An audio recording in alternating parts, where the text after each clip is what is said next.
Ora kok gara-gara kalah jadi tim sukses berakhir segala-galanya.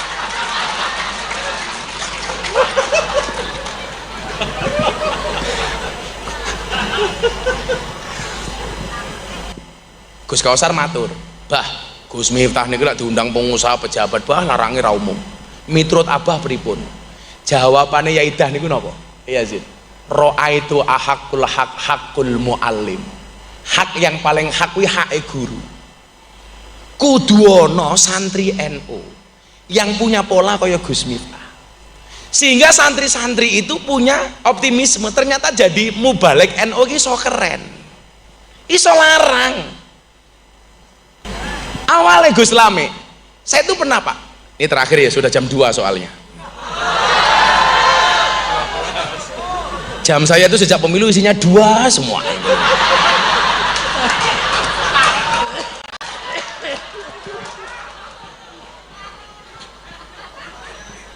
Ngapunten Gus Abbas, ngapunten.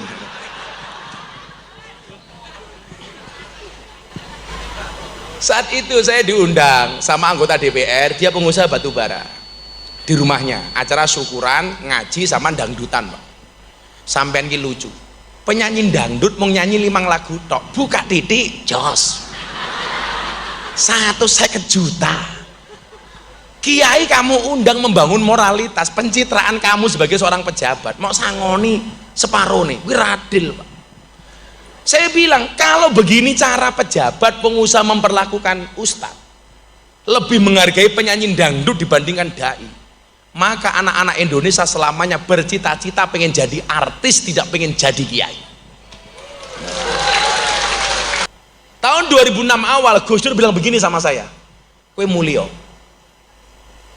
Lah napa Gus? Rezekimu manggone ning bokong." Tahun itu rame-ramenya penyanyi dangdut dapat rezeki dari bokong. Mbak Inul, Nita Talia, goyang ngebor, goyang ngecor, goyang lepo, goyang ngaci, goyang ngecat. Saya waktu itu mikir, masa aku kudu kaya Inul? Nah Gus Dur begitu Pak. Singkat cerita saya pulang, saya percaya dengan dawuhnya Gus Dur. Termasuk kemarin saya full dukung Prabowo itu karena saya yakin apa yang disampaikan oleh Gus Dur. Gitu saja kalau saya. Karena saya meyakini kalau ini yang diucapkan Gus Dur benar, Prabowo jadi presiden, nggak ada yang meragukan kewalian seorang Gus Dur. Dan ternyata dawuhnya Gus Dur benar. Maka di wilayah ini saya meragukan iktikadnya Gus Abbas terhadap Gus Dur.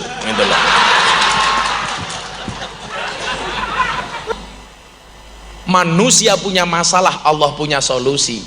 Manusia punya kendala, Allah punya kendali. Tugas manusia hanya mengangkat kedua tangan, sisanya biarkan Allah yang turun tangan. Maka kemudian entos datang itu waktu itu juga galau. Kalau saya galau karena nggak punya duit, entos ini galau karena kebanyakan duit.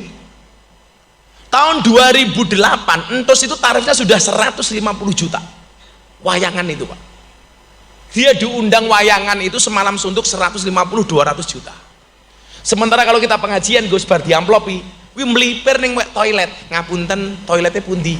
Ora kebelet ngising, ndelok isi amplop gitu loh. Isine piro ya?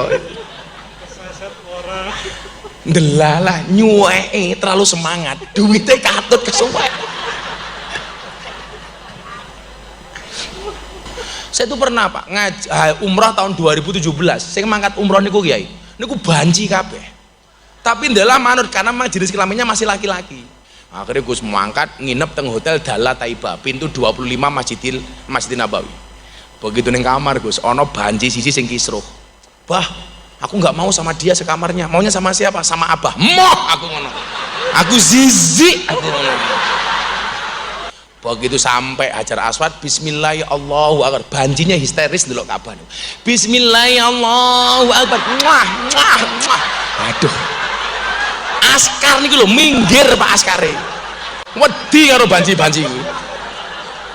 Ayo, pandanglah orang lain dengan kacamata hakikat, pandanglah diri sendiri dengan kacamata syariat. Memandang orang lain dengan kacamata hakikat supaya kita tidak gampang menghakimi orang lain. Makanya saya sering ingatkan, kita itu sering menjadi hakim dan jaksa bagi kesalahan orang lain, tetapi menjadi pengacara bagi kesalahan kita sendiri. Betul? Kalau ada orang lain salah kita hakimi. Kamu percaya suara saya cuma segitu? Lah. Kalau saya dalilnya cukup sederhana saja, itaku firasyatal mu'min fa innahu yang duru binurillah. Dan saya meyakini kewalian Gus Dur lah. Makanya di muka bumi ini orang yang matanya nggak bisa melihat tapi hatinya terang itu cuma dua. Satu Gus Dur, nomor dua si buta dari gua hantu. Itu saja. Saya disuruh pulang sama Gus Dur. Ini maksud saya motivasi untuk teman-teman santri yang kamu merasa di pondok goblok nih. Santai saja, kalau kamu di pondok goblok, kamu pulang ke kampungmu, itu kamu berpotensi menjadi orang yang paling alim. Kenapa? Karena satu kampung yang mondok hanya kamu. Gitu loh. Jadi nggak ada saingan, nggak ada saingan. Nah akhirnya saya pulang. Pulang ini kemudian justru kena musibah Gus. Gempa bumi Bantul tahun 2006 bulan Mei. Saya pulang bulan Maret, Mei ini kena gempa bumi. Waduh lagi ciloko ya. Gus Dur datang ke Jogja untuk melihat perkembangan penanganan korban gempa bumi. Kebetulan saya salah satu yang awal beliau. Begitu saya antar ke bandara, Gus Dur saya tanya, Gus, kulon derek dawuhe Gus Dur untuk pulang ke Jogja. Malah kena musibah Gus. Omah mertua yang saya tempati malah ambruk niki pripun?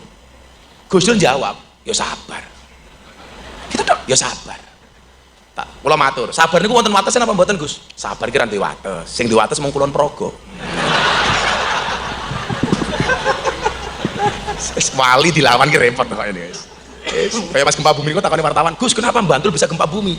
Ya yang salah ya DPR. Lah kenapa Gus? Masa Nyi Ro Kidul dipaksa pakai jilbab? Karena waktu itu rame-ramenya RUU pornografi dan porno aksi.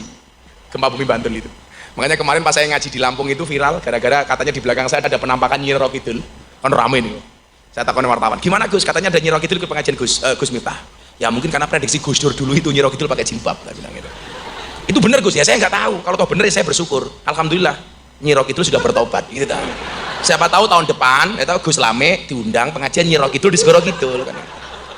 Ya pulang tinggal nama lah Gus kira-kira gitu. Kan siapa tahu tahun depan Nyi Ro Kidul jadi pengurus Sabang Muslimat Segoro Kidul kan nggak tahu. Lah begitu saya galau bah, saya itu sowan ke Melangi di pondok kuno. Nama kiainya Kiai Asrori. Saya itu mau sowan, kebetulan beliau itu kajian hikam. Nah, ketika saya mendengarkan dari jauh itu memori saya zaman mondok Gus, itu kembali muncul.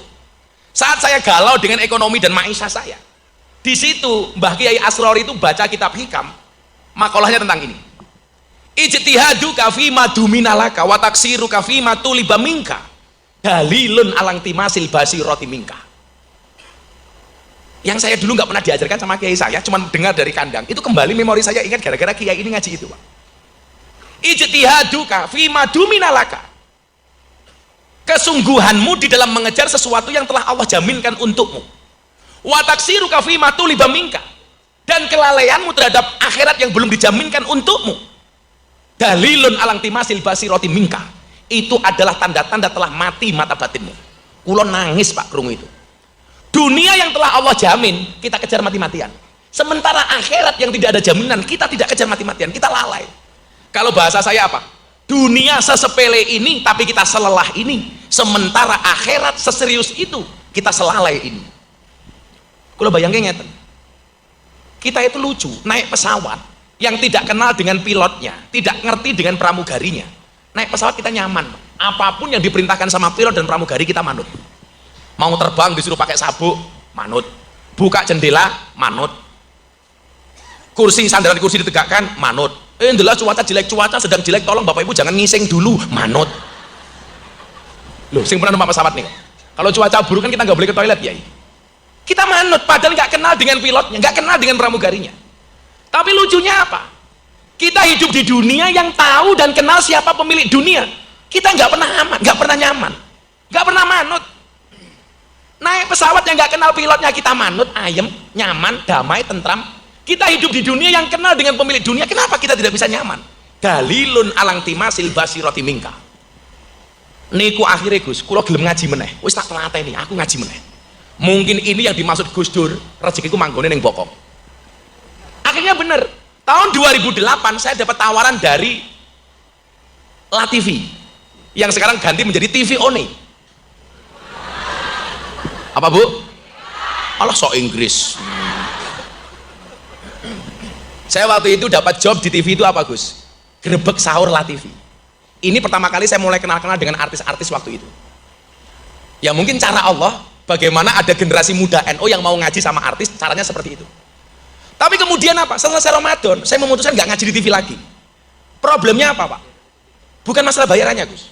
Jadi waktu itu kita gerbek sahur, kita gugah-gugah sahur wong sak Indonesia, masuk ke rumahnya artis, pejabat dan lain sebagainya, kita bangunin orang sahur. Tapi selesai imsak, banyak kru itu yang nggak puasa, kembali makan sisa makanan sahur. Kan saya ngelus dodo, Pak, dodone bojoku, ya Allah aku.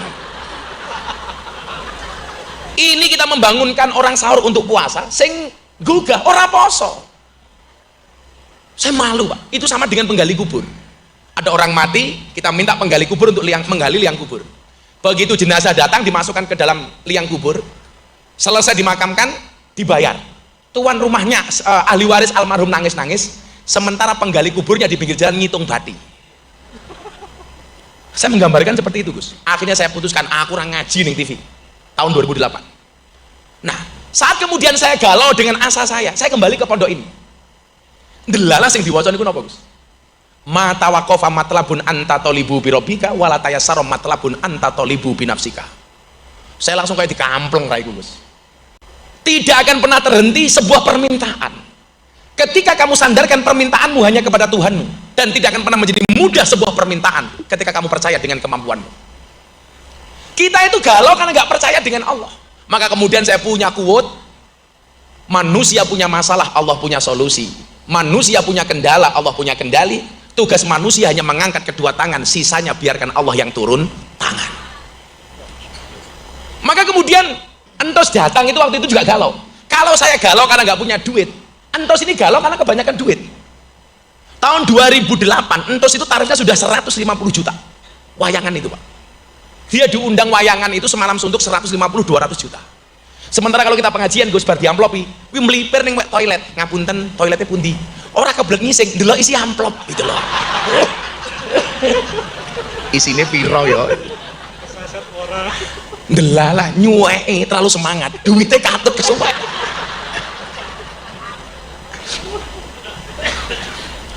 Nah, waktu itu entos mikir, akhirnya saya ketemu jawabannya di hikam itu. Arih nafsaka minat tadbir, istirahatkanlah dirimu dari ngatur.